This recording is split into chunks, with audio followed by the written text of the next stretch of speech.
you're ready to wake up, you're going to wake up. And if you're not ready, you're going to stay pretending that you're just a poor little me. Do you feel it? Yes, we do. A worldwide awakening is upon us. Welcome to the Universal Consciousness Show. The Universal Consciousness Show. Where we explore topics such as UFOs, aliens, banned medical cures, as well as classified secret knowledge.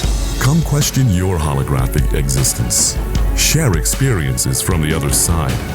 This is a show that will expand your mind as we decrypt the symbolic messages locked away deep within your DNA. And now, your guides for this magical journey. The hosts of the Universal Consciousness Show, Augie Nost and Diana Seraphim. Hello, hello. Yes, you are listening to the Universal Consciousness Show. And that is the show for the thinking global citizen. My name is Augie, and my co-host Diana is stuck at work over in Germany, so she's not going to be with us tonight, but she will be back next week. And before I introduce the guest, I want to let you know how you can connect with us. You can go to our website at universal-consciousness-show.com. Or we are on YouTube with the same name. And while you're there, please subscribe. That's going to help us a lot. Besides, if you also click on the little black bell next to the subscribe button, then you will get notifications when there are new shows coming out. And you know how important that would be. And for those of you that want to hear this show again, you can find it, of course, at Universal Consciousness Show on YouTube, and also universal-consciousness-show.com. And of course, we are in the archives of kcorradio.com, where the station is. And we are transmitting on 7 or 8 different platforms, and some of them are, we are on Twitter, iTunes, TuneIn, Alexa, Facebook, and a few others that just can't think of right now. And if you are listening to KCOR Radio's website, there is this wonderful little feature down at the bottom of the page there. It's called a donate button. And we have been doing this show for a good while, and it is a paid show. And if you like what you hear, maybe you could help us out by showing your gratitude that way also. Send us a little donation if you can. But if you can't, that is okay, that is good, that's wonderful. We'd love to have you here listening, because without you listening, there wouldn't be any us. So we appreciate you being here so much.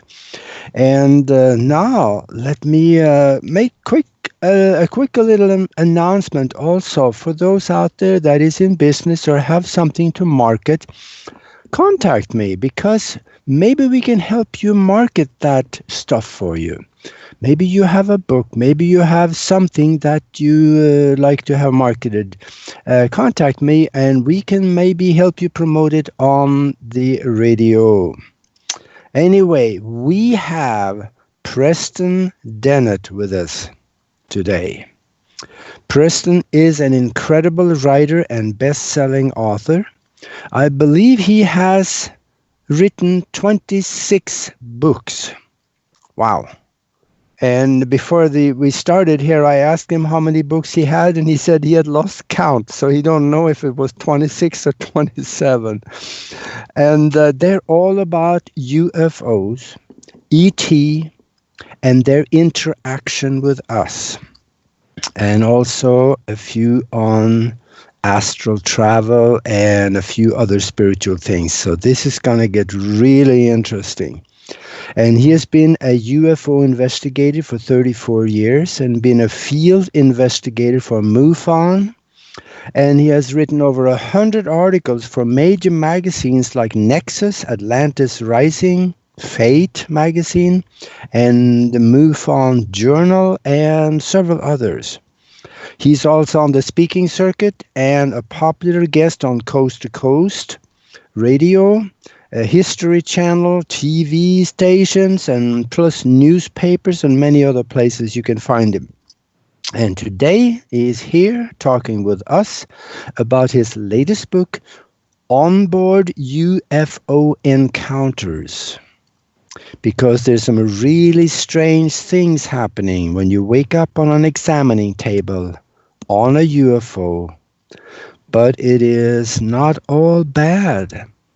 Not all abductions are really bad. Good things happens from some of them.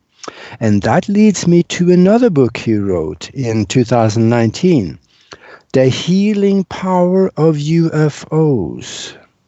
And there are other books too, Inside the UFO, Out of Body Exploring. Yeah, this is going to get good. And folks, wouldn't you like to know what it looks like inside a UFO? And what the people or things or entities in there look like?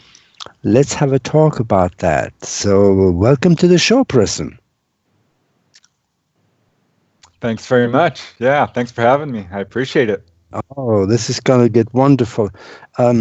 First of all, let's maybe go back in history a little bit. How did this hunger for this kind of knowledge start for you? What happened? What made the change?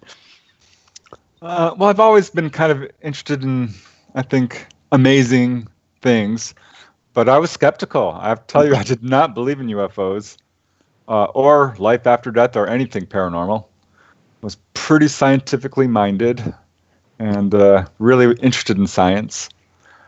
So that was kind of where my focus was until 1986.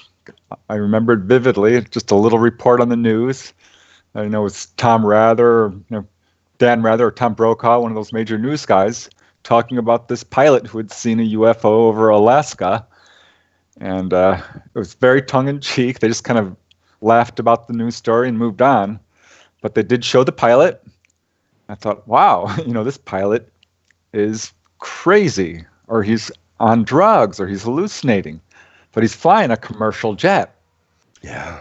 So I was like concerned, or just, it just piqued my interest just a little bit. And I remembered my brother some years ago, like 10 years earlier, had come running inside and said, I saw a UFO. And we all just went, yeah, right. And so I asked him about it. And he's like, yeah, I really did. And he described, chasing this object down the street in his car. His two friends were with him. It was a metallic object with colored lights. I ended up calling his friends so I can get another description, and they said the same thing. And it kind of snowballed from there. I found out my sister-in-law had a sighting. She had witnesses as well. I had a couple of friends who had sightings. Both of them had witnesses with them. So I had some false assumptions. I thought people who were seeing UFOs were, uneducated, out there alone and, on drugs or something. Yeah. But no, they all had witnesses. People at work. Some of these people had missing time. These were full-on abductions, face-to-face encounters with gray aliens. Really, just I could not believe it. It was not good news, I can tell you that. Yeah. And I want to make another comment on that because, I'm a pilot and I flew for a living for 23 years. And when I was sitting around airports in the pilot lounge talking to other pilots, and I brought up the issue of UFOs quite a bit. And I found that about half of them will admit to that they have seen stuff in the sky that should not be there. And the other half either said no, they hadn't seen anything because they hadn't flown that long, or they wouldn't even talk about it. The ones that wouldn't talk about it, I think they had seen something. So this is very common. A lot of people see them, but I think a lot of people keep it to themselves, don't you think? I do. The pilot, of this Alaska case, Kenji Toroshi, he did go public, and he paid, dearly for it. He lost his job. He was grounded for years. He eventually did start flying again, but that's a pattern we've seen with other pilots, certainly, and for that matter, police officers and other professions, like, John Mack. He had a hard time with his peers. Yeah. So, God bless the people who do come forward, because, like you say, it's a lot of them. Yeah, actually, that is changing right now. The last few years, if pilots talk about it, they file a report, and really, nothing really happens to them much. So I think the environment is changing; is more accepted, and we're looking forward to see this promoted a lot more. But I tell you, I want to get into that book, that the last one, Onboard UFO Encounters. That title alone kind of opens up the mind to say, hey, what else is in there? What's happening inside the UFOs? What is there? Yeah, when I first started doing UFO research, that's really what intrigued me, because there wasn't a whole lot of information out there. What I think, what we're looking at is largely historically unprecedented. We just don't have large numbers of reports of people who've been taken on board these things, historically speaking. It all kind of began in, the 1950s, 60s, snowballed up into the 70s and 80s. And now there's a lot of people who are reporting this experience. Mm-hmm. And what I find really interesting is there are, for sure, patterns, commonalities between the cases that are so precise. There's no way these people could be lying. I mean, they're describing literally the exact same thing. Mm-hmm. And yet, each case is a little different. They've got differently described grays, perhaps, or humanoids. The ship is always a little different. Each case has unique features as well. It just gets so strange. Mm-hmm. Yeah, and there are cases from back in the 1950s, and I forget his name now, but he was on board some of the UFOs, and he was taken up and even onto a mothership, and there are other people that explains what it looks like inside the UFO. Usually fairly sterile. They don't have paintings on the wall and stuff like that, but it's very interesting. I think you're talking about George Adamski, perhaps. Yeah, that's right. He's really the first guy. His story has divided the UFO community a little bit. There are researchers who feel he's, a complete hoaxer, and others who are like, no, I think his case may be legitimate, or at least parts of it. I do think there's something to his case. He had an encounter in front of a group of people at one time, and they've never retracted their story. He produced a lot of photographs. I've seen some of his moving films. So yeah, I do think there's something to his story. He's the first guy to really describe what it's like inside a UFO, and he described human-looking ETs. And following his, report, a bunch of people started coming forth, and most of them described human-looking ETs. Not all of them, and that was the contactee era. This is how it kind of all began. But kind of shifted towards abductions in the 60s and 70s, with reports of gray type ETs. They started to really dominate it. But yeah, the insides of UFOs, it's very interesting to see how people describe them. I think we are all pretty familiar with, certain descriptions of like rounded rooms, indirect lighting, and a sterile environment, that type of thing. But there are other details that I'm like, wow, this is people describing the same thing, and that not a lot of people know about.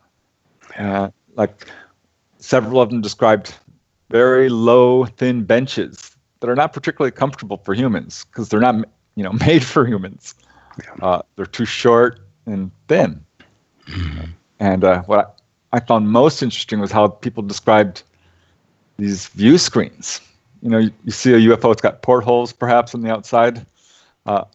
But you go inside, and people are looking out these windows, and universally, they do not describe any kind of framing around the window. Instead, the wall itself turns transparent. Sometimes a section, sometimes it's the entire, all the walls. So they feel like they're floating in space.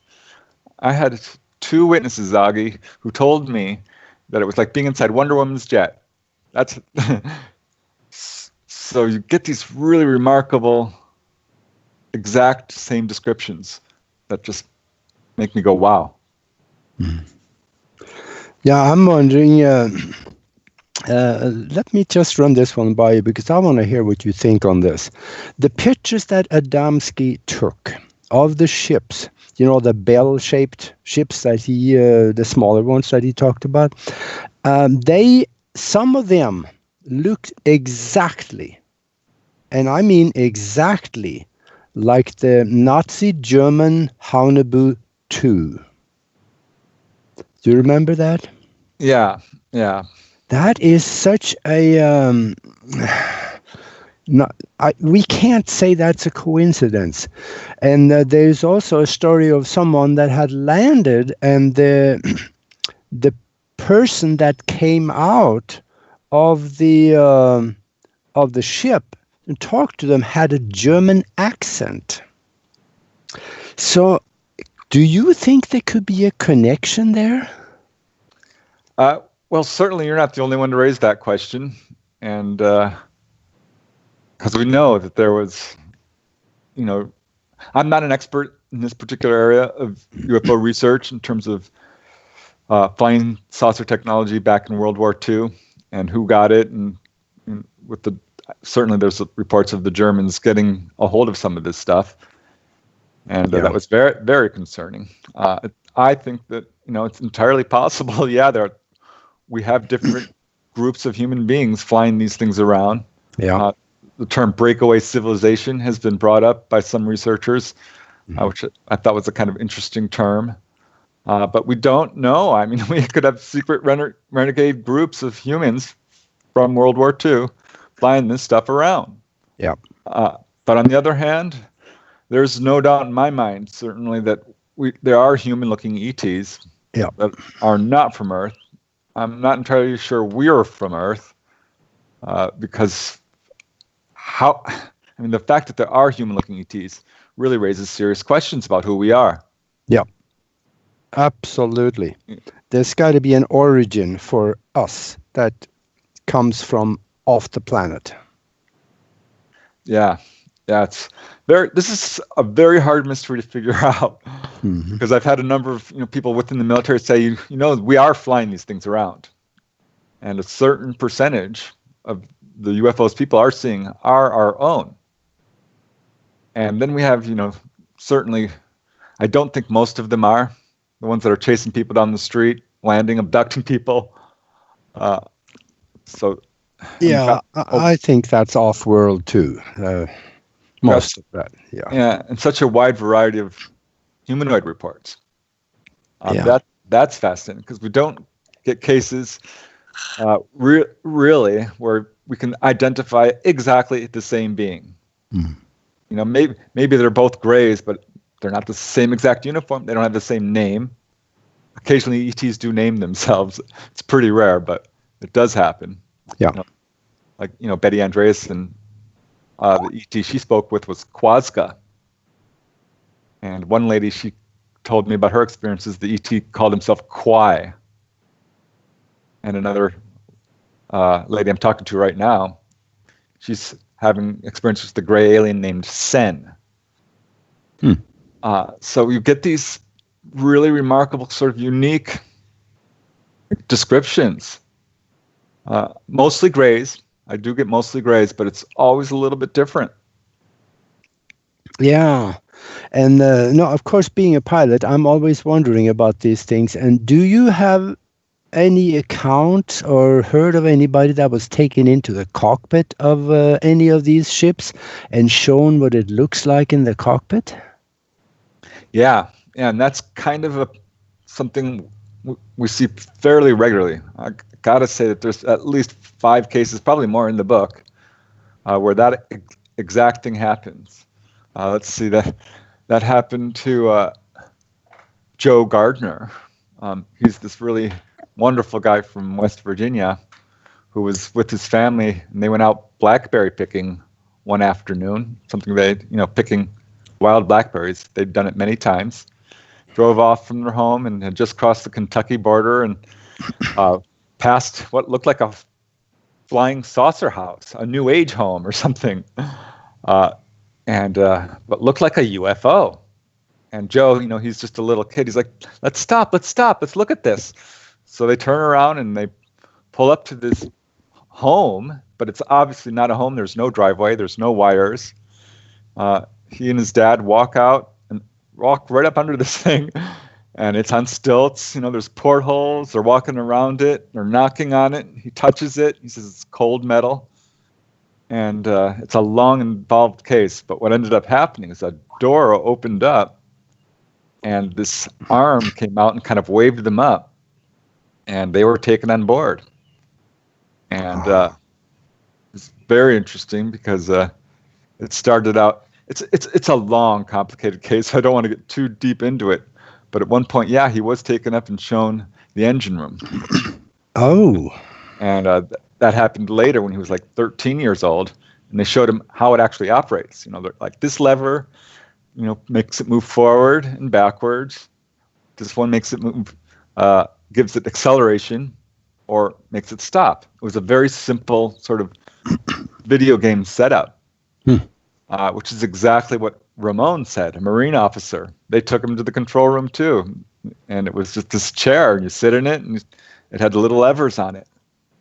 Over and over again, people are taken into the control room. Probably my favorite story with that was from this guy Tim. He's a really great guy from Louisiana, a sports instructor. Actually, he's worked in a lot of jobs. But had these missing time experiences as a teenager and started to remember what happened. And he remembered being on board this UFO in the control room. He's standing between two grays who are flying the ship, and they're explaining how they do it. And he had the distinct impression they were teenagers because they were not very good at flying the ship and were kind of discussing all these maneuvers and wondering if they should do it and how to do it. And just darting around up in the sky. He says it was very interesting. Well, yeah, boy, oh boy, would I love to be in the cockpit and fly one of those things. That would be fun. Right? Hey, I'm ready. Yeah, and I imagine that, these things, they don't necessarily only stay in the atmosphere. You can go into space, low orbit, or possibly beyond. So, and now I see that we have less than a minute left for the break. So maybe we just should go to the break, and we'll come back later. But before we go, real quick, tell people where they can find your books. Do you have a website for that, or is it Amazon? You can find it on Amazon. If you just Google my name, it should take you right there, PrestonDennett.weebly.com. Yeah. Okay, good deal. And let's go to the break, and we will be right back afterwards with more interesting stuff from inside the UFO. You're listening to the Universal Consciousness Show. The Universal Consciousness Show. Your weekly connection to the truth. You get to really sort of enjoy a bizarre ride. Share your knowledge by calling our hotline number at 702-425-9230. That's 702-425-9230. Call now. Worldwide callers find us on Skype at KCOR Radio. It's time to abandon your fear and question what you think you know. And now, if you will, accompany me on a journey to the future. More awakening awaits. After this, after this, after this, after this, after this, after this. Hello, KCOR listeners. Lorian Fenton here from the Fenton Files to tell you how to watch UFOCon 2020, which was held right before the virus scare in Shelter-in-Place. It was a conference like no other, so don't miss out on the specially priced on-demand replay of what is already the most talked about conference of 2020. Visit UFOCon2020.com. That's UFOCon2020.com.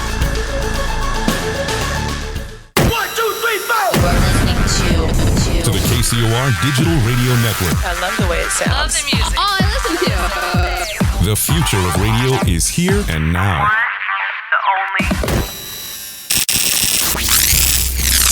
The Fenton Files, where it's all connected. You see, whoever controls technology controls the world. Come explore a universe full of possibilities. Every Monday night at 8 p.m. Pacific, 11 p.m. Eastern. The Fenton Files. Go where no other show has gone before. You can deny all the things I've seen, all the things I've discovered, but not for much longer. Because too many others know what's happening out there. Whether it be UFOs, aliens, conspiracies, or even consciousness, your host, Lorian Fenton, has a file for that. The Fenton Files.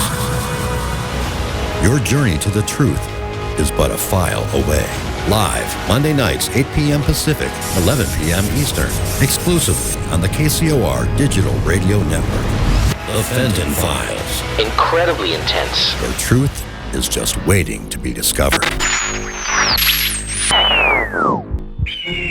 Monday nights are about to become hauntingly good, as Reverend Sean Whittington possesses the airwaves with Vegas Supernatural. Tune in every Monday at 5 p.m. Pacific, 8 p.m. Eastern for Vegas Supernatural, exclusively on the KCOR Digital Radio Network. There's a war raging between good and evil. The question is, which side are you fighting on? Tune in Monday nights as Reverend Sean Whittington sets the new standard for paranormal radio with some of the most influential personalities in the world today. Vegas Supernatural, hosted by Reverend Sean Whittington, every Monday night at 5 p.m. Pacific, 8 p.m. Eastern, exclusively on the KCOR Digital Radio Network. The one show even the devil doesn't want you to hear. Are you ready to go? It's showtime! Here we go, world. You're listening to the KCOR Digital Radio Network. Broadcasting from the heart of Las Vegas, Nevada. Their base is so large it has to draw most of its power from the nearby nuclear fusion plant. The future of radio is here and now. Going live in 3, 2, 1. It's time, once again, to unravel the mysteries of the universe by connecting the dots to a higher consciousness. This is the Universal Consciousness Show. The Universal Consciousness Show. Now the world will begin hearing us. Share your knowledge by calling 702-425-9230. That's 702-425-9230. Worldwide callers use Skype name KCOR Radio. It's as simple as that. Find us on Twitter at KCOR Radio or use hashtag KCOR. Even better, join us on the live chat at KCORradio.com. Back to your enlightened hosts, Agi Nost and Diana Serafin. Hello, and we are back with the Universal Consciousness Show, and we're talking with Preston Dennett about UFOs and what's inside of those things. What does it look like? Who are inside of it? And we were talking before the show also about what the cockpit looked like. But I would say, and there's another question here, and that, have any of them told any of the people that got abducted where they come from? To a certain extent. I'm not sure it would satisfy a skeptic. There was one case, Ann Witherspoon. She pretty much lived in denial her whole life until 1988, when she walks into a bookstore and sees the book Communion and recognizes the cover, because she remembered seeing those things when she was a little girl. They would come into her room and she'd kind of play with them. It was a fun experience. Didn't really bother her. It started to get a little scary when she was a teenager, and she had missing time a couple of times, at least. Had a number of really close-up UFO sightings. But yeah, kind of shelved everything until 1986. She's an adult and sees this book, Communion, and it's like, oh, this is what's happening to me. Because even at that time, she was having bedroom visitations by these grays. But now that she knew, she started to have them fully conscious. She'd wake up, she'd see them. she saw them working on her husband once. She had a fully conscious encounter where they were putting an instrument towards her eye. It really scared her. But her best encounter, and the one where she really got some interesting information, was in the year 2000. And she's just sitting there in bed watching the news, getting ready to go to sleep, when in walks this gray right through the door. And she's fully conscious, but strangely calm. And he says, "I love you." Spreads his arms and says, "I love you." So that got her attention. And it started to tell her all these things. It held up these sort of bronze discs with all these little markings on it. And it said to her, "This is where we're from. This is our system. We are from a twin star system. And our planet is, I believe it was the fourth or the third around one of the stars." And he didn't say exactly where it was, which star, but pretty much described that he came from another planet in another star system, and told her that he had been following her genetic line since biblical times, as well as the genetic line of her good friend. And just proceeded to tell her all kinds of information. He said, and I'll quote here, "We would not be doing these genetic abductions if it wasn't vitally necessary." Yeah, the question though is, who is it necessary for? Is it necessary for us, or is it necessary for them? It's for them. Yeah. Because what we're seeing, this is coming from multiple accounts, independent accounts, where the ETs basically say, tell them why. And the reason is they have weakened their genetics through the use of cloning, and because of genetic damage, suffered from perhaps a war in some cases, or just pollution in others. The stories vary a little bit there. But generally it's the same kind of scenario. And they're all about genetics. That's probably their number one agenda, the hybridization. Yeah. It's absolutely true. But they have told at least 2 or 3 witnesses in this book alone that we have taken this from you, but here's our gift to you for what you have given to us. And basically what that is these witnesses are profoundly psychic. Really amazingly psychic, like Lynette. She's a good example. She had a number of missing pregnancies, but she also had a very remarkable psychic gift, and predicted Martin Luther King's assassination, as well as the death of Eisenhower, and 9/11, and a bunch of stuff. And the ETs told her directly, "This is our gift to you." They told her so much. Oh, it's amazing. They told her, if people should start disappearing from this planet, it's because of them and being done for the universal good. They told her that they've been altering human DNA for many, many years, as well as animal DNA, specifically dogs and cats, so that boosting their emotional intelligence so they would be closer to human beings. And they said, you thought we were angels. That was us. We were who you thought were angels. Lots of information she got. They told her, don't eat meat.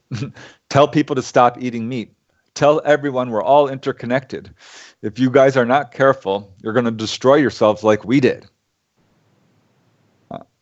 They gave her all kinds of advice. Yeah, they said they were from a twin star system. That kind of reminds me of the incident about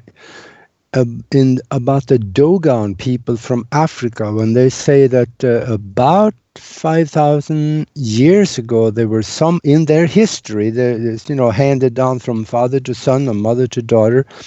They said that there were people coming down from the sky and taught us how to live and have a nice society.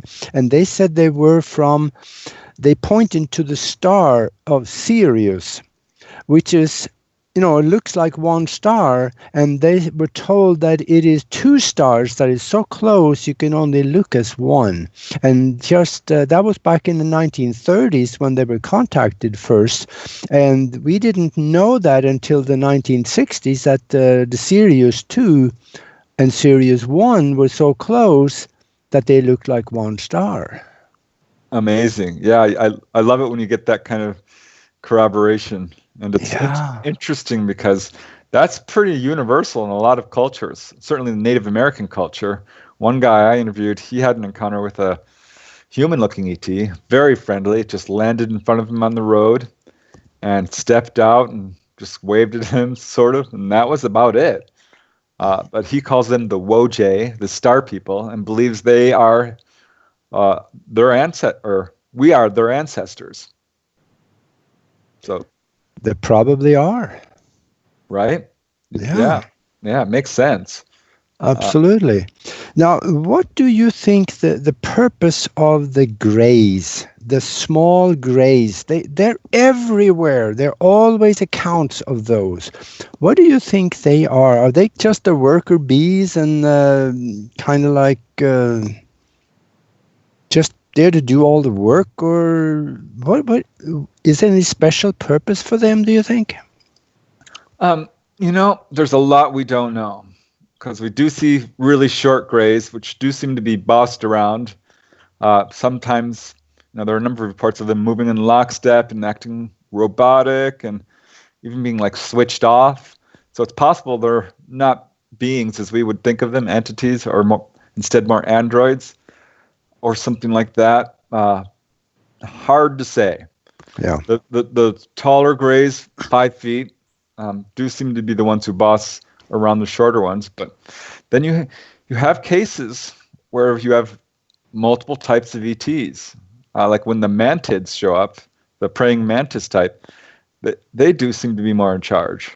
Or if the human-looking ones are walking around, they're working together, certainly. We don't have a real idea of their societal structure. I'm not sure it's federalized like ours. When it comes to the grays, it seems to be they've got these roving groups. Some are not particularly nice. For the most part, I think they're far more benevolent than human beings. Right? They've got a job to do, though. If they come down, they abduct people, that's a crime, no matter how you slice it. You can't kidnap people. If it's an emergency, okay, well, you have to take steps to, get people's permission. Because I think what we're dealing with is grays who are in a panic situation. A large group of them, they're coming here to save the race. They've got a job to do. It's very important. And a lot of them don't have time to, for a great bedside manner. Mm-hmm.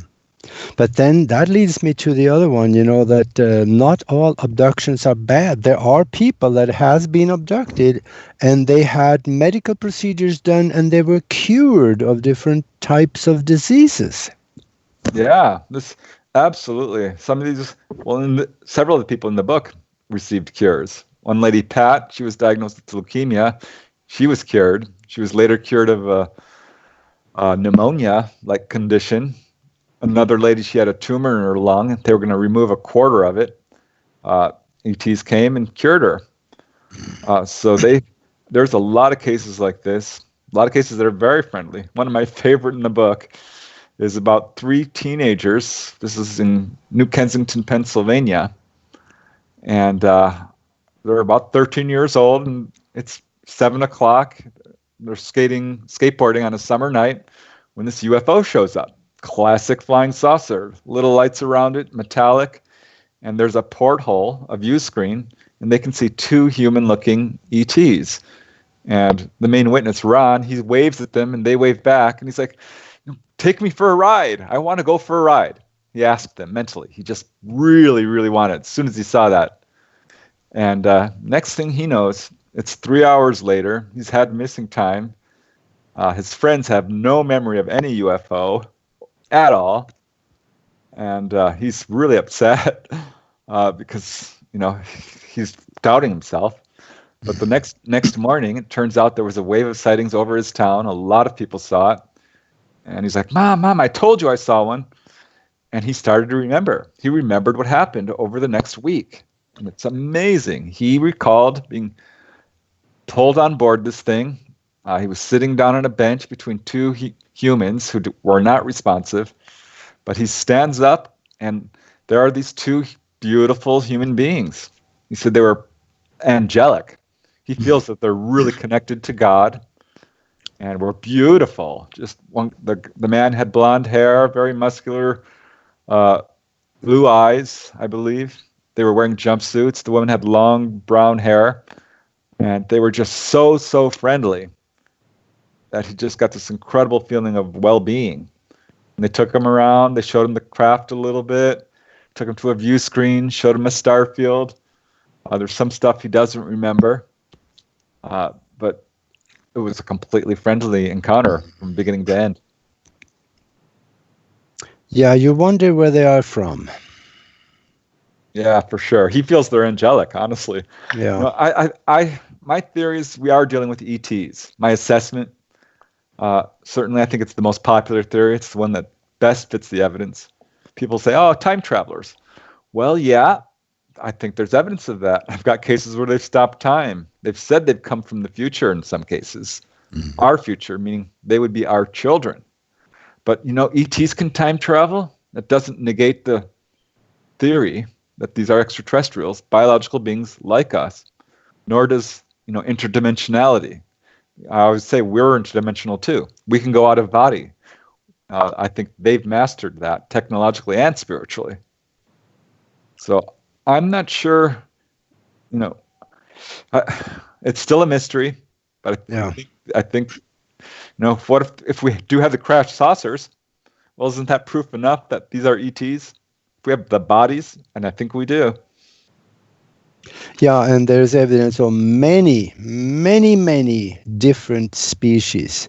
And even there's a book that is a Navy that identifies 57 different species that comes to Earth. And I think there's a KGB book out from the Russians, identifies 60 some of the different species that come to Earth. So we know there is a bunch of them out there. Yeah, that number is low. I have to tell you, because I talk to a lot of people and they've got these unique descriptions. One guy I talked to just recently, he's like, I'm telling you, these were 10 feet tall, human looking being, and he's describing these entities I've never heard before. I'm like, are you sure 10 feet tall? And he's like, well, I'm over 6 feet tall. I looked up to them. They were at least 3 feet taller than me, probably 4. So he's like, he was willing to come down to 9, but he's sticking to his guns. These were 10-foot tall beings. Another lady, she said he was a 9-foot tall humanoid, really broad face, huge chin, clearly not human. Its hair was not hair. It stuck up like straw. It was very thick. Mm-hmm. And I've never heard anything like that. She really wanted to know because she's searching. Yeah. So we have this unique... there's a lot of stars out there. Yeah. And I'm thinking that maybe most ETs, or a lot of them, have figured out how to traverse these vast distances. So we're looking at an extraterrestrial parade. Yeah. And on top of that, they may be from parallel universes where there are star systems just like ours. For sure. Yeah. There's, like I said, layers and layers and layers to this. Yeah. Now you have another book that's called Out of Body Exploring. I would love to talk a little bit about, because there are a lot of spiritually interested people listening to this. Now I heard you on a YouTube video when you talked that you were out of the body. In fact, you met people that you had known out there, including your mom. Yeah. This is something I stumbled into very close to the same time I started UFO research. There's certainly a connection there. This comes up in other people's contactee cases. They'll start having contact and start having astral travel. I became really interested in dreams, which kind of transferred to lucid dreaming picked up a book by Robert Monroe. It's a best-selling book called Far Journeys or Out of Body Journeys. There's a couple of them. And he gave exercises. I'm like, yeah, I'm not sure if this is for real. Sounds for real. The book was very sincere, very convincing. So I tried the exercises, and they worked. Took me about a month or two, and I progressed quickly and had my first out-of-body experience. Very scary. I thought I died. I'm like, what have I done? What have I done? I dived back into my body, and I woke up, and I'm like super excited. I'm like, wow, this does work. So I had another one, and I became so excited. I was pulled right back in. Took me a year to learn how to stay out for more than a couple of seconds, because I just get so excited. But eventually I did it. Yeah, I learned how to move, how to walk through walls, how to learn to see and explore places here on Earth. You get pulled back to the other side pretty quickly at some point. And I met my mother. I'm not really a religious guy, but I'll just describe the other side as like very heavenly for sure. I mean, just beautiful, like Earth, but everything's lit up with crystal light. There's no shadows. Everything's just made of light. It is really pure and fun, and you could not be in a bad mood. At least, there are lower levels. But there's higher levels too, beyond, that. So I cannot recommend it enough. This is something we all do every night, by the way. It's really all about remembering. It's really all about sort of connecting to your sleep state. Because we're absolutely doing this every night. It's not hard to do. There's, I've got it down to really 3 steps. Oh yeah, absolutely. And now, when you were out there, when you met your mom, did you seek her out, or did she just show up for you? Well, initially, she died in 1984, and I had a series of very lucid dreams where she'd walk into my room, and I'd wake up, and it was her, and I'd be like, "Oh my God, what is going on? I thought you died." And she's didn't really speak, but she's like, "Everything's okay, everything's okay." And I would wake up for real. So it's very confusing because I did not believe in life after death, but knew, in my heart that I had been visited. But it stopped at some point. And I became very curious about life after death. And I thought, you know what? I'm going to find my mom. And it was my real motivation for doing this. And I would pop out of body, and that would be my agenda. It's always good if you have a plan, because this is difficult to maintain your consciousness and your focus.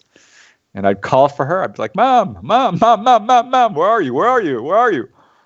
And it took a long time, but she eventually showed up one day, looking younger than me. By that time, I was beginning to lose my hair. My hair would always come back in. I'd look younger again myself. And she took me by the hand and just pulled me through a barrier of some kind. It's one I've gone through now many times, sort of to the other side. And you're in this beautiful pastoral realm. There's trees and flowers and streams and other people. It's gorgeous. Oh, that's wonderful. That is wonderful. And, for the people out there that's listening to this and wonder if astral travel or conscious travel is real, I am totally with you on this, because it is.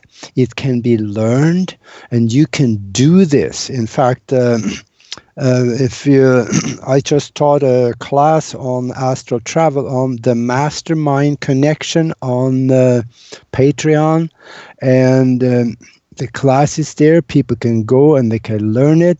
And I tell you, it's real, and you can do it.